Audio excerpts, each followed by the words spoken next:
Okay, good evening, everyone. Thank you for joining us this evening on this lovely sunny evening, I hope for most of you.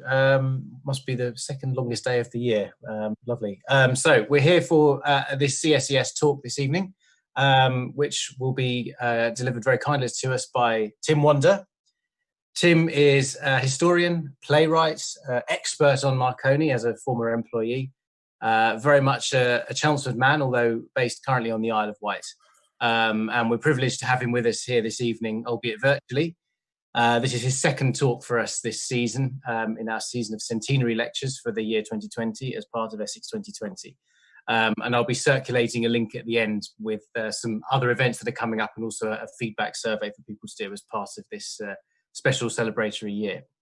Tim, I'm sure, will introduce himself a bit further and give some wider context to all of this. But he, this evening, will be telling us the story of 2MT, the world's first radio station, 2M Talk, which was based out of Writtle from 1922, so nearly 100 years ago. And this follows on from his talk last week about the world's first ever entertainment radio broadcast made by Dame Nellie Melba, also from Chelmsford. And I think he's going to talk to us a little bit about his play that was live streamed last week to celebrate the occasion. So I think that's all I need to say, and I will hand over to Tim. Thank you. Well, Adam, thank you so much, and welcome one and all wherever you are on this planet on this fine evening for what I'm going to loosely call my second fireside chat. I think that's just a great name. I think first thing I better do is introduce myself. Adam did a very good job, but last time I forgot because I was in a hurry to crack on. Well, this is me through the ages, 1986, as you can see, 2010, I think was a book out there in 2018, and looking very dashing down at the right-hand corner. As Adam said, author, historian, lecturer, presenter, broadcaster, and now playwright, which is kind of cool. Most people know me, and I think we'll leave that on, but you'll see a theme there, which is the Writtle hut. I thought what I'd do just to start is just to go back and just look at the what happened last week on June the 15th. I just give a big shout out to Pam Swaby and the Civic Society. We managed to get the plaque up. There's me looking a little scruffier, as they say in the movies. And obviously, before I do that, I must thank Chelmsford Science and Engineering Society, 100 years young this year. And of course, E2V Teledyne Systems for their Super Zoom, which hopefully the technology will carry on, as they say, in a good fashion. So Monday last week started with us getting the plaque up, which was great. Well done, Pam. And there's a group of very motley individuals there that you'll recognise as we go through the group. And I guess it was all because of this lady here.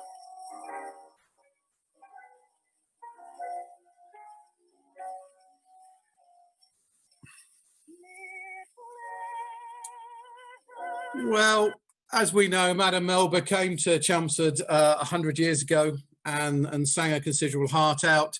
And something we wanted to do 100 years on was to celebrate it with a stage play. I think the first thing we need to bear in mind that the original stage play, The Power Behind the Microphone, written by myself and Felicity Fair Thompson, was a 2.5-hour play. Really, in the last 5-6 weeks, there was some doubt whether we could do anything. And in the end, it got to the point whereby we had to completely rewrite it a number of times. In fact, we were still making changes over the weekend. A huge shout out to the cast, the crew, the technical team. A lot of the staff were furloughed. There was no rehearsal time. There were cast changes. And we still managed to bring in a world-class opera singer, and a Steiger stepped up, and I think that is a classic image, and it was a great evening. If you get a chance to go and look at it online, the Chelmsford Theatre link is now up and running to the full unexpurgated HD video, as they say in the movies. It was an evening, and even there's a picture of a slightly unusual individual on stage. I'm not a thespian, but we jumped on stage, and it was a great night. I think images, and there's the Peter Eckersley, Robert Dawes from the theatre as he sang away. And let's just leave it at the fact that they did it exactly 100 years to the minute. The world listened, BBC Essex and Community Radio took it. YouTube kept the audio going to the end. And my thanks to Ian, Chelmsford City Theatres, the cast, the crew. Please go and watch it online. It was a great evening and I commend it to you. I think Round and Ditcham would have loved it as well. They would have loved the technical issues. They loved the chaos before we got going and the fact that in the end we delivered something. I've put this in because this is some video I just salvaged of Marconi's. This is slightly later, but this is the Marconi New Street Works, which is pretty exceptional. And I think as you watch that in the background, I think what we have to say that there are moments in time when the world changes, when that cosmic clock ticks on. This is the New Street Works inside. And you open a door and you can't go back. What we're looking at here is that the time was right. The people were ready. The engineering was ready. The technology was ready. The science was ready. And I think the world was ready to listen. I think this is a great image. People might not have seen this, but this is actually the only video we have. This is actually William Theodore Ditcham outside the Marconi New Street Works. There's a very short clip, the pioneer of Melba's broadcast. And I think that is something. And I think something was sent to me by his great-grandson was that this was his retirement in 1947 in Essex Chronicle.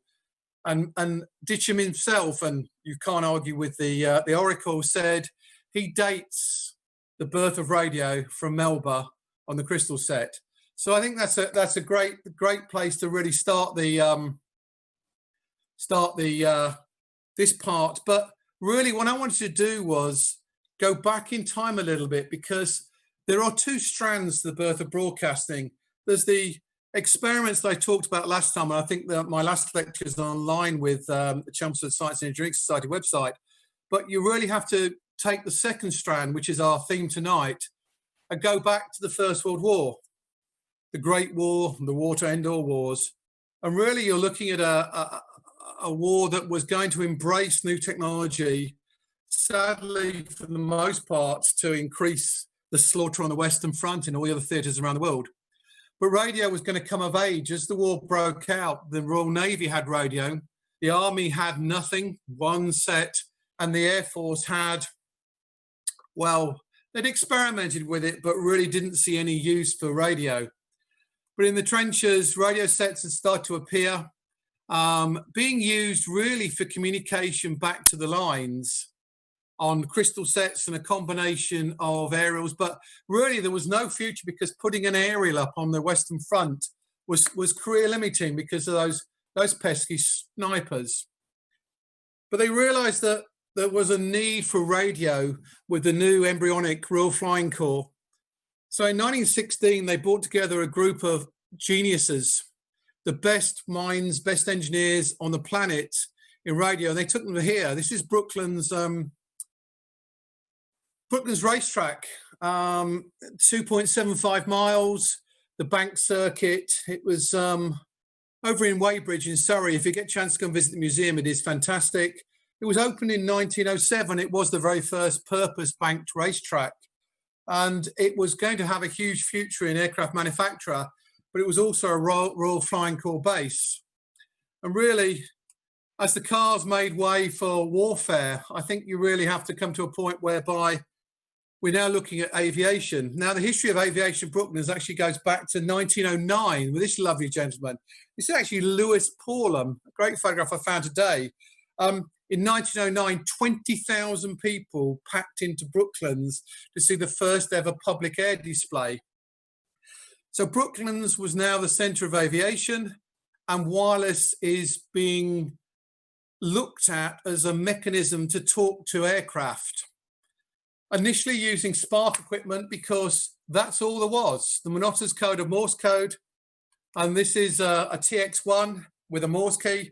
This was on board an aircraft, spark transmitter in there. But there is a problem with Morse code in the air. you're in a aircraft, a string bag as they were happily called, being chased by those pesky Germans. And that is an actual photograph from one of the very few pictures of aerial combat in World War One, which is, it's pretty amazing, really, if you think about it. And there is a problem. If you're in there with the oil and the castor oil streaming by you, being shot at, a battlefield raging around you, anti-aircraft fire, there's one thing you can't do, and if the radio amateurs out there might be able to confirm this, you can't really understand Morse code. You can understand speech because you've been brought up from a child to hear speech.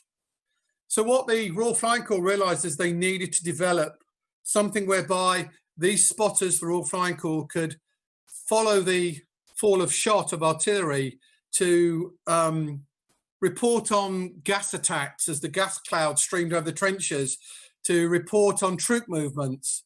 So they brought together at Brooklands the team of the best minds to look at this thing, which is the new thermionic valve. This is the R-series valve, the French first hard vacuums. And the gentleman on my left, probably your right, is Peter Eckersley.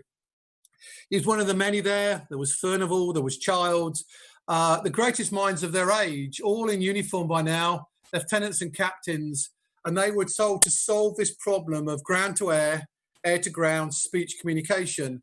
They were given a year. They had an advantage, which was this set. This is Captain H.J. Round's telephony set. This is from 1908.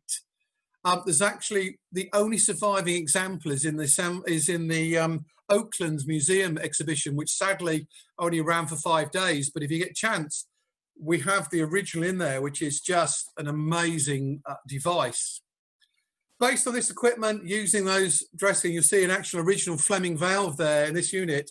Eckersley and his team, within 6 months, managed to produce air-to-ground and ground-to-air communication, and actually, as a bonus, air-to-air communication by 1917. They cut earphones into the headsets. They gave the navigators and even the pilots microphones, which were parts of telephones, and really speech telephony, as it was then known, speech broadcasting, was available. And in fact, you can see here, this is actually an actual poster from 1917, "Send more men, won't you answer the call?" And if you look, he's actually speaking into a set, which I think is kind of interesting. Eventually, they came up with this, which was the Mark III set. This is in 1918. Actually, slightly wrong valves I've just spotted, but really this was a lightweight airborne telephony set capable of ground-to-air, air-to-air, air-to-ground communication with a range of over 120 miles. A leap in technology that you can't imagine today. Absolutely incredible. Sadly, as with a lot of the technology, it came too late to make a huge difference on the battlefield. It was first released in Passchendaele, but as many of you will know, the Battle of Passchendaele descended after 30 days into just a sea of mud and chaos and slaughter, and nothing could make any difference, including the speech telephony set. So on the 11th hour of the 11th day of the 11th month of 1918, peace broke out, armistice came, Germany surrendered, and the world could look for bright new uplands. And as the Strand, as my last lecture said, Round and Ditcham were in Ballybunion. They were doing their high power speech tests based on a lot of work from Brooklands, and the Brooklands team had moved to Joyce Green and then to Biggin Hill. But as we moved on, most of the engineers, including Eckersley, they moved to the little village of Writtle, to this hut. This is an ex-army hut, part of the Royal Naval Air Station there that was established in 1916, and I know Anthony's an expert on this. You'll see this is the bottom of what was then Lowford Lane, now Lawford Lane, and you'll see in the distance, this is actually the big sewerage works. This has been used as a Royal Naval Air Station, fighting Zeppelins, and then that was moved to Widford, to the airfield across the way. They brought the best minds here to carry on developing really communication for aircraft. The war was over, but there was a new need. This was the team that came here. Fantastic colorized image. And again, thank you to Steve at CRH News for colorizing this, because the people come alive. This is a rare picture outside that hut. You'll see in the middle a gentleman with the pipe, Peter Eckersley. There you see Noel Ashbridge on his motorbike. You've got Rolls Wynn, Freddie Bob, and actually that's McClarty next to him. These were the engineers. This team of maverick engineers, all of whom survived the First World War, very different characters, very different personalities. Ashbridge was a receiver man, Eckersley was transmitter man, McClarty was an installation man. But really, they came together, and the whole idea was the new project given to them by the Marconi Wires and Telegraph Company was develop the radio systems they pioneered in the First World War for the birth of civilian aviation. This is a great airframe shot of Croydon. So Croydon Airfield goes back again to the Royal Flying Corps, formed in December 1915, actually out of Beddington and Wadden airfields that were joined together. And really, by its opening on the 29th of March 1920, this becomes London International Airport. This, remember, is March 1920. Eckersley and the Writtle team had been installing equipment and direction finding through the end of 1919. As the Chelmsford experiments start, this is what the Writtle team are doing. They're installing equipment, and here you'll see classic V24 receivers. This is the actual air traffic control system, the first in the world. And as I've got a little note here, carrying passengers, mail and freight. First destinations being Paris, Amsterdam and Rotterdam. You could actually fly in absolute luxury. They installed a direction finding system. And again, as the development of wartime, this was Captain Round's radio direction finding system. This is actually at Croydon, which of course means you could give beams and navigation to aircraft. So you could literally talk them in. Eckersley and his team built the first transmitter. This is the first air traffic control transmitter. And those of you with a BDI will see a huge similarity to the Chelmsford transmitter for Melba and the previous one, and what will come later with Writtle. So that's quite a rare picture, slightly out of focus, but it came out of a period magazine. So Croydon develops and becomes really an amazing system to pioneer the new birth of radio. And this is what the whole Writtle team were doing through 1919, 1920. As Melba steps to the microphone, they're listening in, but they're listening in on a receiver set that was destined for Croydon. Croydon is about to start the world. This is a converted World War I bomber, a Handley Page 42. And you could fly in this, as I say, across Europe in absolute luxury. I've just been told that Ryanair have started flights, and I think it's going to be very similar. They all wear bow ties and tails, 6-course meals. You sit in rattan furniture. It's going to be lovely, champagne or like. I'm sure it'll be different. And of course, pleasure flying had started. There's Croydon. A little bit later, this 1930, you'll see the big aerial mast there, typical Marconi aerial mast. And they were even doing pleasure flights where you could fly around the coast, which was kind of stuff. So the Writtle team developed. They pretty soon put this together. This is an AD6. This is by 1930. But the story for us really goes to this piece of equipment, which was the AD1. Transmitter and receiver separately. This is in the back of an armour lorry. This is a direct descendant of that Mark III wireless set from the Writtle period. And here we go to the AD1 in 1920. This was what all the civilian aircraft were flying with. A range now of over 200 miles, generated, power generated by Eckersley's wind-driven dynamo there. This is an amazing kit. And you'll see down the bottom right-hand corner a suspiciously familiar microphone, because this was the same microphone they used for the next 2 years. It's part of a GPO 1919 handset. Really neat a bit. Fairly soon they joined them together to form the first transmitter receiver, and this is what Writtle were doing. They did design, the installation, the testing, development at Writtle, built at New Street, and then installed by the Writtle people. Of course, alongside, Melba was singing, and the Chelmsford broadcast will carry on through with Lawrence Melchior in July 1920, Dame Clara Butt's going to come. But for Eckersley and the team, yes, they would have listened in every evening as the Line of Victoria in July 1920 came along. But be perfectly honest, when Chelmsford gets closed down, remember every one of those concerts was a specifically licensed MZX, Marconi Experimental, which was the X by the GPO, when our great friend, the Right Honourable F.G. Kellaway MP, shut them down for interference with legitimate services. The Writtle team were actually really pleased, because when they were when he was on, there was nowhere to go. None of the Croydon systems could fly. You imagine shutting down Heathrow today or Gatwick because the Marconi company wanted to do a concert. So that's really how it came to.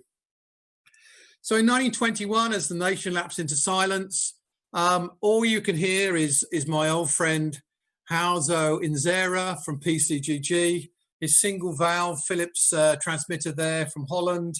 I put some new fixtures in, which I think are fantastic. That was his aerial mast. He ran it on a shoestring.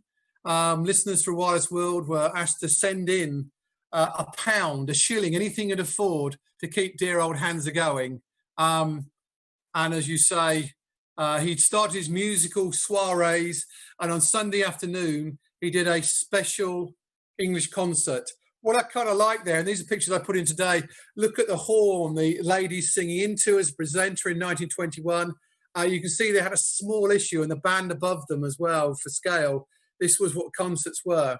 But there was nothing else. There was no concerts coming out of Chelmsford or Writtle or anywhere else in 1921. And indeed, the Guts concerts were picked up by the press as being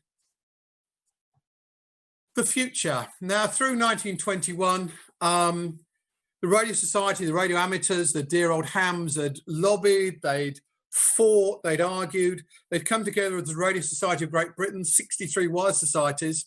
They presented a petition to Mr. Kellaway and said, we really need radio. Now, the Marconi company weren't overly keen to do it. Round and Ditcham had gone back to Ballybunion after the cancellation of their experimental license.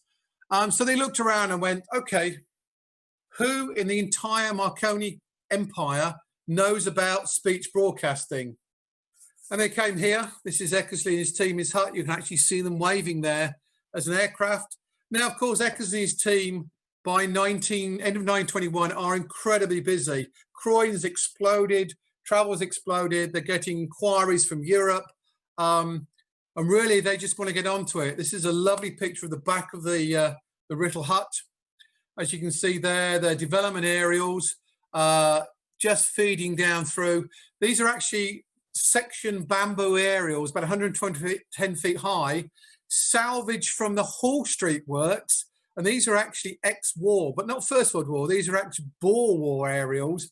But Eckersley was the master of innovation. This hut is very Spartan. There's no mains electricity. You have an Austin motor on the end building to generate the power.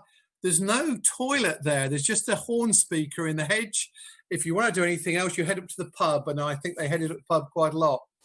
So the scene shifts, and it shifts to this gentleman. This is Mr. Arthur Burrough. Some will remember he's the publicity director of the Marconi company. Been a journalist through the First World War, reporting on the war. He is determined that there will be a national broadcast service. He chips away. He drives the Melba broadcasts and Melchior and Clara Butt. And really, he now picks up the mantle. And a fateful meeting at the end of January 1922, he takes a car over to the hut, sits down with Peter Pendleton Eckersley and says, have I got a deal for you, my boy? I want you to do this thing called broadcasting.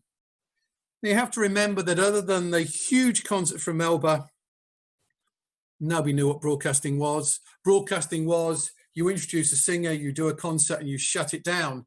There'd been no thoughts of what everything else was. They were for one night only experimental. What Marconi's had now negotiated with the RSGB help was scheduled wireless events, concerts, every Tuesday night, starting on February the 14th, 1922. So Valentine's Day, a cold and frosty evening, which gave Eckersley and his team less than 2 weeks to sort it all out.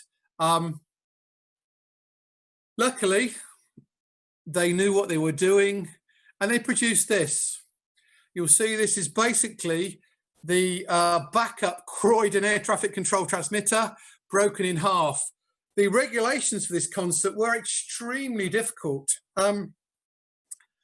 All the equipment that they had, that transmitter, had to be returned to normal use after every concert, which was going to be Tuesday night at 7:30 on a frequency of 700 meters initially, broadcasting for half an hour. They had to shut down every 7 minutes for 3 minutes to listen for interference with legitimate services. They were only allowed 400 watts. Bear in mind, Chelmsford has been 15,000 watts in those huge aerials, and Eckersley had his little bamboo masts. As Eckersley said, just to drive the main bottle there required probably 800 watts, so they probably owed the Postmaster General a few watts. But the idea was put this thing on, and as Ashbridge said, as Burrough said, just do this thing called broadcasting. It's really easy. Come on air, play a record, having introduced it, tell them what it was, tell them the next record, play it, do it for half an hour, then get out. And don't do anything dangerous. Eckersley, who already had a reputation in the Marconi Company and before that in the Royal Flying Corps as being somewhat anti-authoritarianism. He was a maverick. He used to wear a red velvet jacket and no tie to the IE meetings. I mean, the horror of it all. So on February the 14th, 1922, using a microphone identical to Melba's, using this transmitter, the first concert of this new radio station went out. The call sign allocated was 2MT. In the parlance of the time, which was a World War I phonetic alphabet, what Eckersley's team all knew, M was Emma, and T was Toc, as per Toc H and the hospitals in northern France in the First World War. 2Emma Toc Writtle, calling 2Emma Toc Writtle testing. This is actually an extremely rare photograph of the first night of the Writtle concert. There's the original piano. That original piano still survives in the Sanford Mill. The lady there, we think is Morena Felicity, sits on the original stool, which we have. And you'll see in his hand, he has Melba's handset. Just the cone has gone now. This is Mr. Robert Howe. Interesting enough, for this concert, he had to actually change his name because he was under contract to HMV. And that was a problem they were going to have for a little while. So 2Emma Toc Writtle comes online. It is advertised not greatly in the magazines and newspapers. It is scheduled. It is going to be every Tuesday night. Robert Howe sings, but the next morning, Eckersley went home. He lived in Witham. He actually lived in the building that is now Wetherspoons. One day, maybe a blue plaque on the wall. But when he came in the next morning, he was not impressed. Although the concert had started off quite well, or the record, it had broken down. Maybe that would be familiar to one or two people, but these things happen because he called them a technical hitch. Terrible, aren't they? The next morning, the concert happened, and they didn't know what the problem was.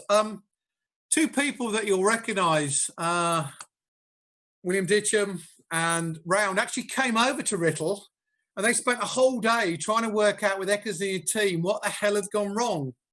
They actually put test transmissions out through the whole afternoon, and these two very illustrious gentlemen were wandering around the grounds with fluorescent tubes as they all lit up and sparked.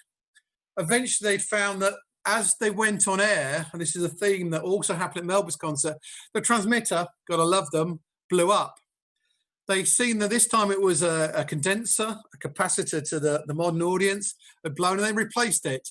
They replaced it when it was 100,000 mics out, and it gave them a very, very clipped audio. They fixed it, and the concerts continued for about the next 3 weeks, and literally there were nothing really special. They were just the broadcast music. The listeners grew. And the team here really alongside, this was only really a diversion as they carried on their main work. I thought I'd put this fantastic colorized image up. This is the Writtle team. And remember, all their work was to do with supplying Croydon and the aircraft as more aircraft came online. They were flat out. At the back, you've got Basil McClarty, Harry Kirk, Rolls Wynne, Harry Russell, and then Freddie Bubb, Noel Ashbridge, Peter Eckersley, Edward Trump, and on the end, Miss Beeson. Miss Beeson is important. She was Eckersley's secretary. Her father also was the landlord of the Cock and Bell pub just up the road.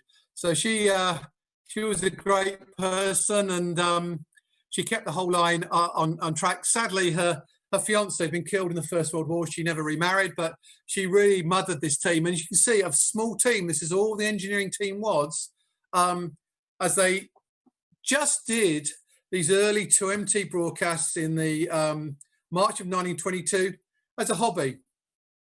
Any money to pay the artists, they had to find themselves. There was no expenses. They got no extra money for doing it. This was just done for the love of it.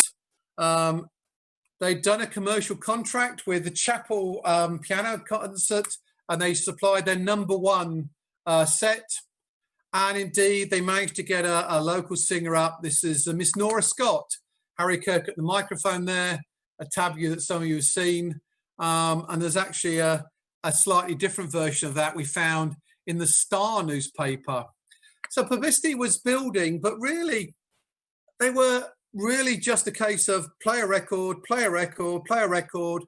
A guest artist does a song or two, play a record, say thank you, good night. Remember, they're still shutting down for 3 minutes to listen for interference. So there's not a lot you can actually get into the concert in this period of time.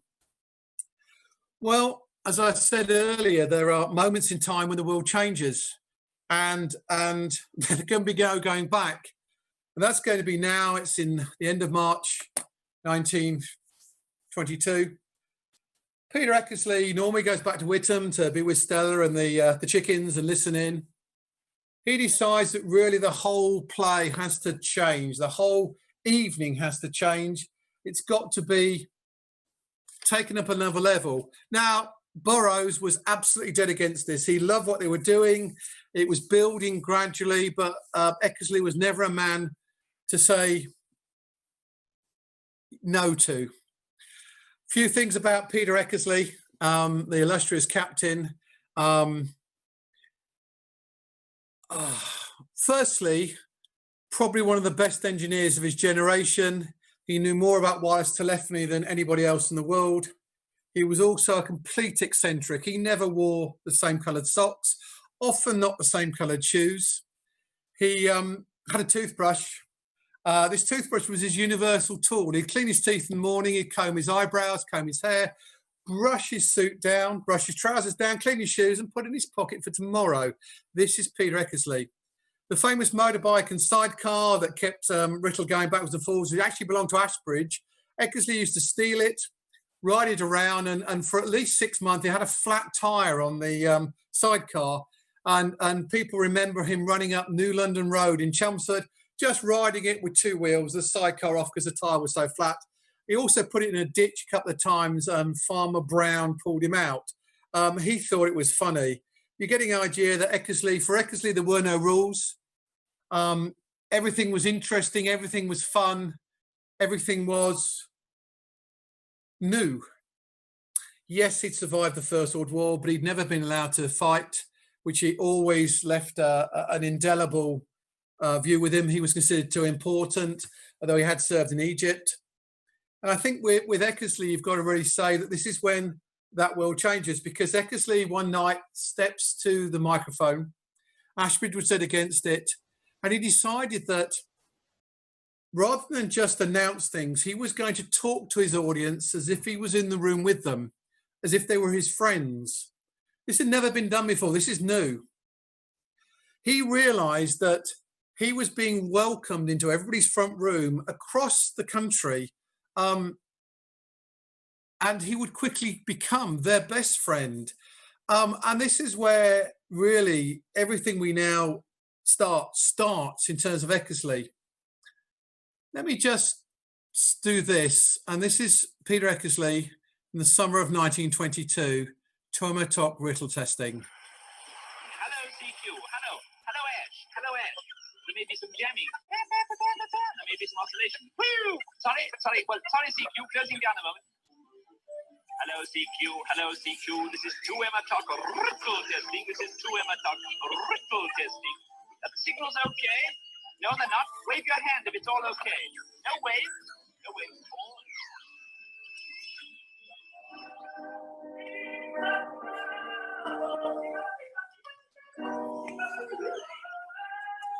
Now remember, nothing like this had ever been heard before.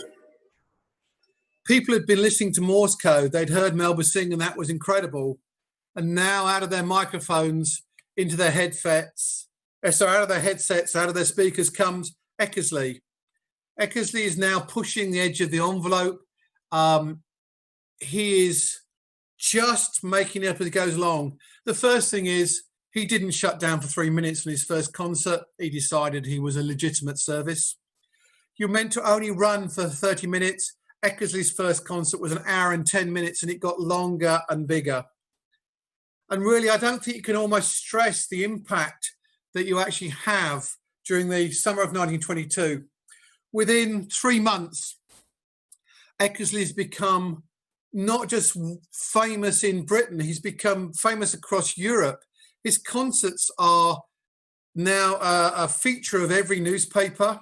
We know from Hansard that Parliament stopped sitting so they could listen to Writtle, now moved to 400 metres on a Tuesday night. The Port of Liverpool refused to receive any ships or let ships sail for 1 hour when Writtle was on air. This is amazing. Nothing's happened before. And out of Eckersley's fervent head comes the first online play, the first fan club, the first special effects studio, the first Lonely Hearts Club, the first radio quiz. He absolutely loved to experiment with radio. He played records off centre. He played records at the wrong speed.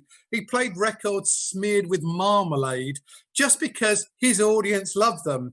You already just heard in there, hopefully, where he used to put on nights of grand opera when he couldn't find a singer. He couldn't sing, he couldn't play the piano, but he'd bang it with the best of them. He also, as I say, put on the very first programmes for children.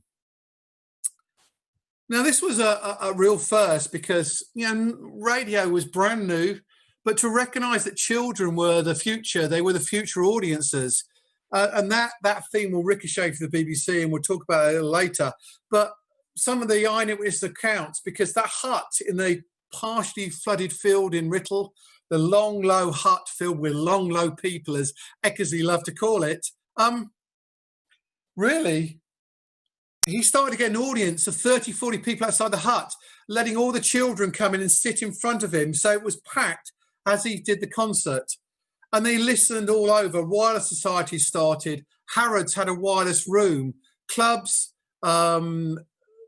circles, young farmers clubs, all put in circles so you could listen in. A lovely picture here that just came in. Dear old Alan Papillon, please look at his virtual Chelmsford tour. I'm told these are 2 distant relatives of his. That picture literally came in. But that, if you date it from the vows, is 1922, early 1923. 2 gentlemen listening to their phrase. And this was, they've got a loudspeaker and they've also got headphones on. So this is the birth of radio and mass entertainment as we know it. And really what Eckersley was, is he was the first goon show.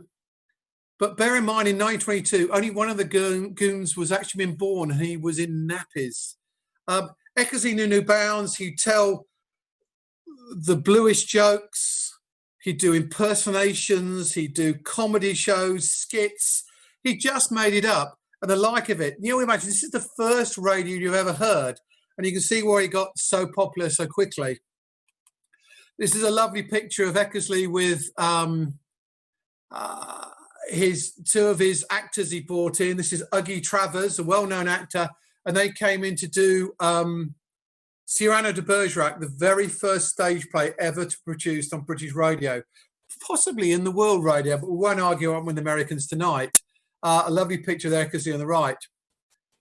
So all this success still was going on alongside the whole team still producing aircraft radios and new design. The AD1 became the AD4, became the AD6. I showed you a picture of that earlier. And really the world is moving on. But other people suddenly realized that they wanted to be part of the part of this new world, I guess is the right word. Over in America, the world had already exploded, in part spurred from 1920 in Melba. America had exploded into 10,000 radio stations, all broadcasting their messages. I said some last time, some of them unsavory. And in England, amateur radio people now started to broadcast. And again, you love this picture here, the horn speaker at the top, but he's actually got the same telephone handset in his hand. Marconi's also jumped on the bonnet onto the same, I guess, train, and they started another station. Arthur Burrough had been trying to manage Eckersley for 3 months. He gave up. He moved to the London office, to the Marconi House in the Strand, where another station, 2LO, designed by Captain Round, and you see the theme just come through from Chelmsford, and they produced 2LO. They had a license issued by the GPO, again, to broadcast radio stations. This is not 2LO, the BBC. This is the Marconi Company, broadcasting from the top of Marconi House in the Strand, the aerials. The studio is in the top here. It's actually in the training studio for the post office below. And sometimes the engineers had to crawl underneath the film as they're showing it. But Mr. Burrough was determined that radio would go in a different direction. For all of Eckersley's fun and comedy, it was quite clear that there needed to be some regulation. By June of 1922, 50 companies, Metropolitan Vickers, BTH, had said, this is really quite something. We would like to have our own radio station. And they'd applied to Mr. Kellaway for their own radio station to broadcasting. Very mindful of what had happened in America. A whole group of meetings got together. They had to get the 6 big companies in. Marconi's obviously being the lead company as they held the patents for radio. And bless them, after much deliberation, they came up with the name of a single company to control British broadcasting in Britain. And the name they gave it was the BBC. Meantime, Eckersley is broadcasting away. His audience is growing. He's having more and more fun. Ashbridge has given up. Their concerts are driven by gin and fish and chips at the Cock and Bell pub. They push their piano down the road to bang away, deliver it back the next morning. They're having a great time. But Mr. Burrough thinks there is probably a better way. The BBC. This is 2LO, the London station of the British Broadcasting Company calling. 2LO calling. That call sign was first heard on the 14th of November, 1922, the day the British Broadcasting Company began its first transmission. We are not going to stop broadcasting. Broadcasting has come to stay. Within a year, the pioneering staff of just 4 had grown to nearly 200, and a wide range of programs was being broadcast. The first running commentary on a sporting event was rugby, England versus Wales at Twickenham. Well, the first half has been about as exciting as anyone could wish for. Well, we leave it there. So really, what you've now got is the birth of the BBC. So on November the 11th, 1922, 2LO opens. Burrough jumps ships and becomes the first programme director of the new BBC. The BBC is still embryonic. It's still using the Marconi transmitter, a new one designed by Captain Round. But really, it's going to share the airwaves with 2MT through November and December of 1922, because the BBC doesn't have any officers. They're appealing and advertising for a managing director, because it's a company, not a corporation yet. For engineers, they're on no staff. The growth really is quite quick. 2LO comes online in November. A day later, 2ZY in Manchester, run by Metropolitan Vickers, comes online, as the 5IT in Birmingham, covering the 3 major cities of Britain. And then, of course, 2NO comes on in Newcastle, Cardiff and Wales. And really what you're looking now is that as the BBC starts on January the 1st, 1923, John Reith takes over.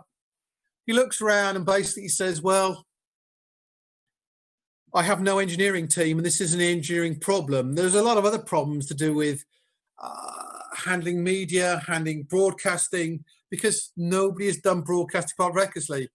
He picks up the phone, he rings Eckersley.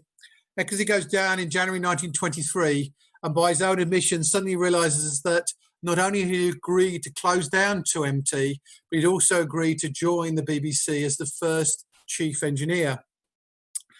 When Eckersley arrives at the BBC, he knows he is the first chief engineer because he is indeed the only engineer. He's given an office under the stairs, which is quite difficult, I think would be the word. And he has to grow the parts. But under their stewardess, the BBC is going to grow. So from November 1923 to December 24, hold on, let me just see what's going on there. So really, through 1923, they're going to set up major stations under Reith's stewardess and Eckersley's engineering management. The growth of the BBC is totally meteoric. The Cardiff station comes online, Glasgow, Aberdeen, Bournemouth. Within a year, they have 25 permanent orchestras. In 1923, they set up 10 relay stations: Sheffield, Plymouth, Edinburgh, Liverpool, Leeds, Bradford, Hull, Nottingham. You can read the list there. It is quite spectacular. And really, the only thing for our story is, of course, 2MT is still on air. But on January the 17th, 1923, having run for just short of 11 months, Eckersley does his final broadcast from the station he always loved. They promote a bottle of ginger beer to champagne to toast his listeners. He couldn't resist one less shutdown.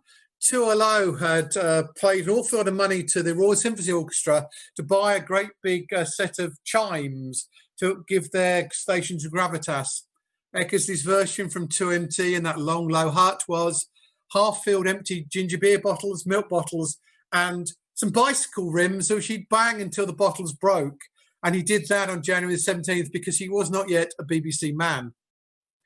So the BBC now is going to grow. We haven't got a lot of time, but they start the orchestra. Rex Palmer joins as Uncle Rex, Aunt Sophie, and of course Captain Lewis, a friend of Eckersley's, World War I fighter ace with the Royal Flying Corps, who'd helped Eckersley with his pioneering radio, joins as the program manager. There's Rex Palmer talking to the children of 2LO. And really, Children's Hour now becomes a focal point of the radio. Started with Eckersley in the hut.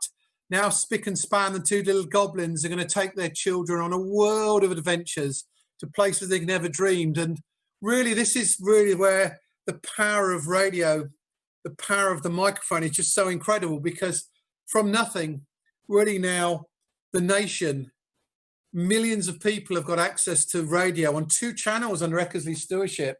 And they can hear everything. World famous opera singers, thoughts, ideas, music. It just streams into the house. They don't have to go anywhere. They don't have to go and pay tickets to the house. This is what is going to change the world forever. There's Uncle Craticus, Mr. C.S. Lewis, and there, of course, is Peter Eckersley, the chief engineer of the BBC, in his office. The BBC is going to continue on and grow and grow. There's Mr. Stanton, and there's John Reith. John Reith and Eckersley will develop an amazingly complicated bond. Reith is staunch soldier, badly wounded in World War I, a huge scar on his face. Very moralistic. The absolute antithesis of Eckersley's, I guess, anti-authoritism, joie de vie. But between the two of them, they're going to change the world. The 2LO transmitter is going to go from this little 6 kilowatt version to a version that is going to look very much like the Chelmsford transmitter. Each one of those is a section from the Chelmsford transmitter. And remember, that's only 2 years before. So really, as you can see, the themes come by.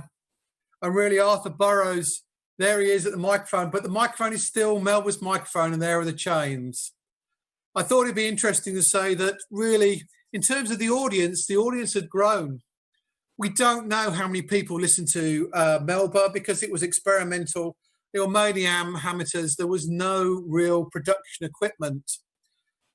As we get to Eckersley and people start coming along, we now think there was potentially between 10 and even 40 or 50,000 listeners because the Writtle station could be heard from Aberdeen to Cornwall to the south of France, which is not bad on 400 watts into their aerial.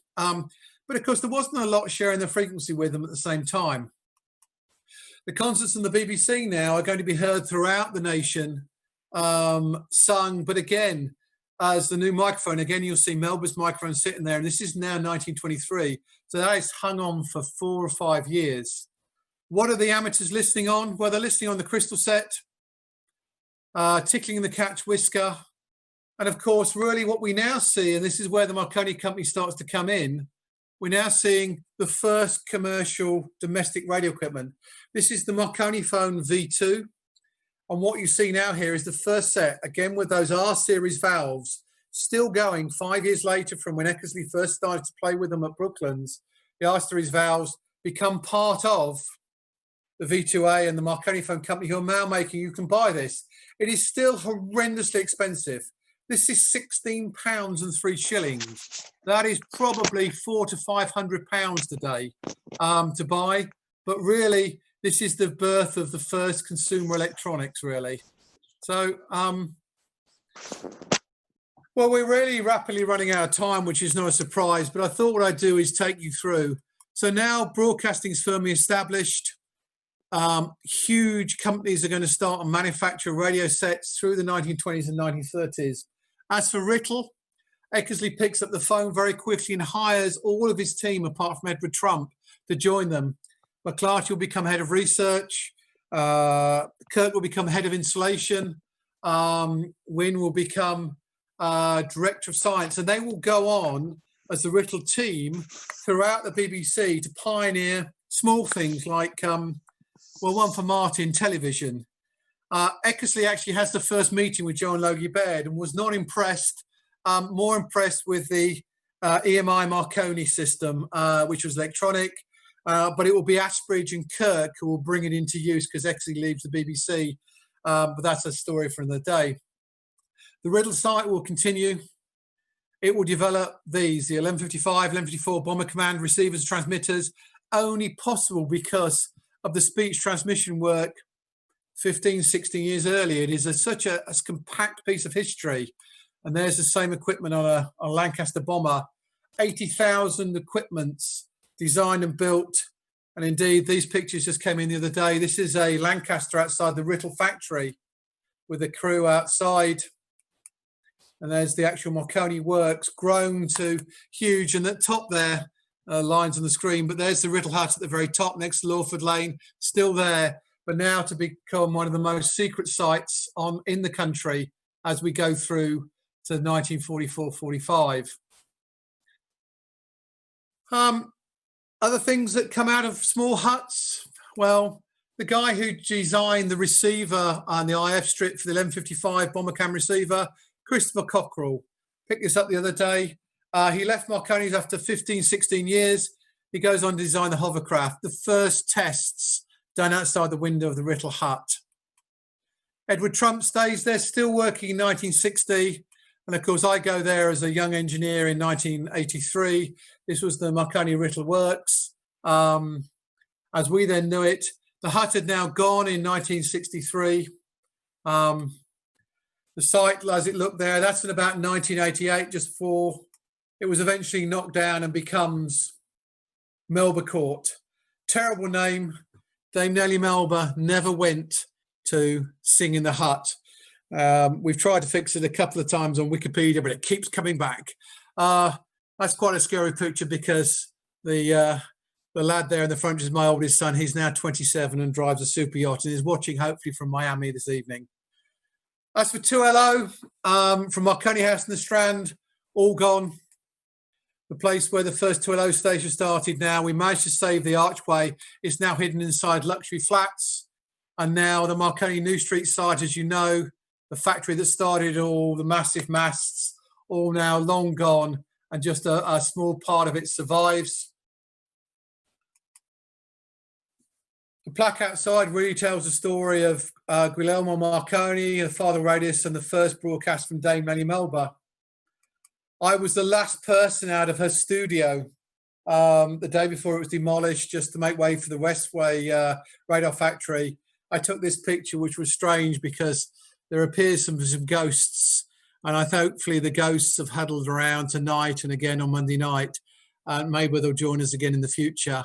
So this was the last known picture of the Melba Concert Hall. Of course, the New Street site falls into disrepair. The huge manufacturing areas that will change the world disappear, and it falls under the demolition man's axe. So the Long Low hut, full with Long Low people, becomes a sports pavilion at Kings Road High School. Its only claim to fame there was a certain man who played this strange game called football. Jeff Hurst played his first matches there. They think it's all over. It is now. So, and then the hut is, the plaque was, that is being Basil Neil McClarty, the last of the engineers from the Writtle site, who unveils the plaque, which still survives. And of course, as does the hut now, a prized exhibit in the Sanford Mill store and museum, and hopefully that will be able to open one day. So I mean, looking towards the future now, and I'm now past my time, but we'll keep going. This was the 95th anniversary. Big shout out to Radio Emma Talk there. Please give Jim your support on sport there. This was 95th anniversary, and wouldn't it be nice to think we can do something again in the future? This was BBC Essex taking a live feed from the hut. This is where it happened. This is where the BBC starts, because nation can speak unto nation. I think if you look aside, the BBC is one legacy of Melba, one legacy of Eckersley and 2MT. I guess the other legacy has to be the modern age. It's the modern age of mass media, mass entertainment, mass communication, but I would argue mass manufacture. This is a recently restored picture, thank you again, Alan, of the Marconi New Street Works. This is 1920. It's a glass plate negative. You can actually zoom in and see what they're doing and read the calendar on the wall. Because of what these ladies did, and the men indeed did, because of Melba, because of Eckersley, this is the modern age. This is mass manufacture, and this is the iPhone works in, well, that's actually in, the first one was in Korea, and this one is actually in Japan. This is the world that changes because of what they did. And I think as I come to the end of what has been quite a long two-part story, and as you can see, the themes weave in and out, Round and Ditcham and Eckersley and Ashbridge and all these amazing names that come together. They could only do it because one person had done the work. I see so far because I stand on the shoulders of giants. I think there's got to be perhaps the best way of describing it. Everybody had to do their own work. But really, we have Round and Ditcham and Melba's broadcast, and we have Peter Pendleton Eckersley, because Eckersley will, in that summer of 1922, define the art and science of radio broadcasting for the next 30 years. He will show the BBC what is possible. Melba's concert has shown them what could be done, but Eckersley takes it to a whole new level, and the like of which won't be seen us into the 1950s and Spike Milligan and Peter Sellers when they walk to the microphone. I think it's perhaps then only fitting that as I sort of draw to a close and we'll take some question, is that we pass it back to the man himself, Captain Peter Pendleton Eckersley, from his Long Low hut filled with Long Low people in Writtle in the summer of 1922. Hello CQ. This is 2Emma Talk, Writtle testing. This is 2Emma Talk, Writtle testing. Hello CQ. Hello. Hello Ash. Hello Ash. Ash, hello. Are the signals okay? No, they're not. Wave your hand if it's all okay. No waves? No waves at all. Kirk, is that all right in there? Kirk! No, not? Sorry. Well, sorry CQ, closing down a moment. Hello CQ. This is 2Emma Talk, Writtle testing. This is 2Emma Talk, Writtle testing. Well, look, that really brings it into my story. What I thought I'd do is I just cover a couple of other things as we come to the end. I've just put together with a very good friend of mine, Kevin. Thank you so much for all the hard work. There's a new website. We've saved it till after the events of the concert. This is the birth of radio, the story of Captain Eckersley. On there, we've put the stage plays we've done over the ages. We've put on the great news article. There's a bit of me talking places, some prose that was done. I've tried to kind of make this the capture point. And indeed, if you scroll down, right up on the left corner, we've put on that 34 minutes of silent film that was the story of New Street. So by all means, have a watch of that, which is great. birthofradio.co.uk, and we'll update that as we go. It needs a little bit of work, but that's fantastic. And we have a third play coming out next March, which will bring Eckersley's trilogy together, and we'll hopefully post that. If anyone hasn't got one yet, there is a superb publication supporting all these lectures and the events, all part of Essex 2020 and the Festival of Science and Engineering, which has been a difficult, but some things have gone. There are exactly 21 copies of these left as of now, so get them while they're hot, as they'll say, each one numbered and signed. And again, the Chelmsford badges, the centenary of radio broadcasting, they're already out there as well.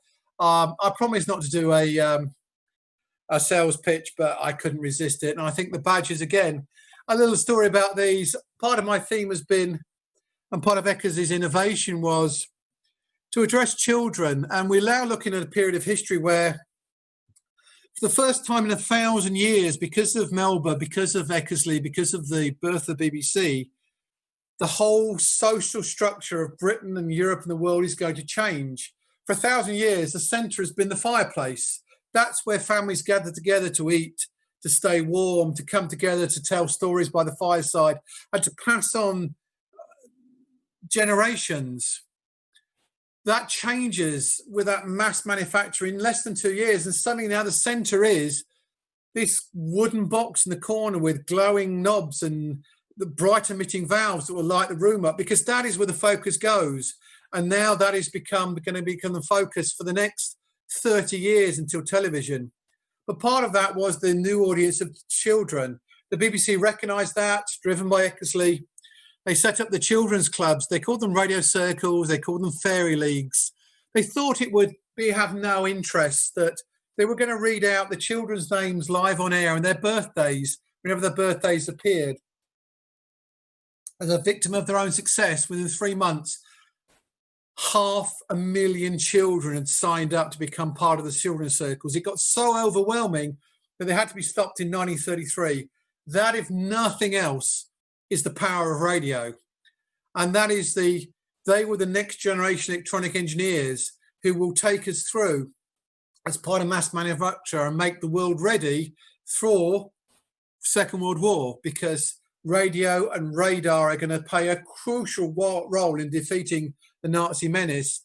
And I would argue, till I'm blue in the face, that none of that was possible without Ditcham and Round and Melba, don't forget dear Miss Winifred Sayer, and Eckersley and BBC and everything that came in between after. Ladies and gentlemen, that will really wrap it up. I'm 5 minutes over time, which for me, telling this story is an absolute record. I hope you've enjoyed my second fireside chat. Maybe we'll do another one in the future. We'll pass it back onto the main slide. There you can see the team in glorious colour. Nora Scott. Thank you so much to the team at Chelmsford Science and Engineering Society. Please keep an eye on their website. I think there'll be a cleaned up version of this for Anthony to go on the website. And again, keep an eye out, because there are many more events as part of Essex 2020. A year of science and creativity, as I said, sadly somewhat curtailed.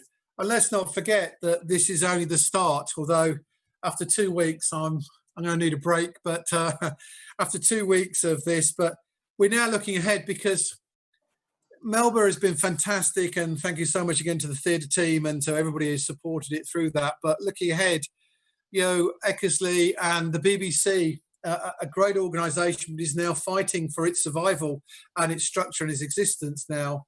And I think really, as we get into 2022, it's beholding on us as engineers, as scientists, as historians, as writers, as authors, whatever, to make sure that we carry on telling the story, round the fireplace, round this glowing box with its amazing valves, to make sure that the new generations remember what happened, because if you don't learn the lessons of history, bad things can happen.